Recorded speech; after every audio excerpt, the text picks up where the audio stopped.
রহমতুল্লাহি ওয়া বারাকাতুহু। আজকে আমরা আলোচনা করব একটি কোরআনের তরজমা নিয়ে।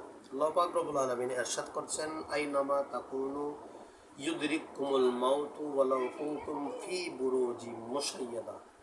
আল্লাহ পাক রব্বুল আলামিন ৫ম নম্বর পারার ৯ নম্বর পৃষ্ঠায় ইরশাদ করছেন, আইনামা তাকুনু ইউদরিকুমুল মাউত। হে আমার বান্দারা, তোমরা যেখানে থাকো না কেন তোমাদের কাছে মৃত্যু পৌঁছে যাবে। ওয়ালাউ কুনতুম ফি বুরুজি মুশাইয়াদা, তুমি যদি দুর্গের ভিতরে থাকো, তুমি যদি মনে করো যে দুর্গের ভিতরে থাকলে মৃত্যু আমাকে স্পর্শ করতে পারবে না, সেটা ভুল হবে।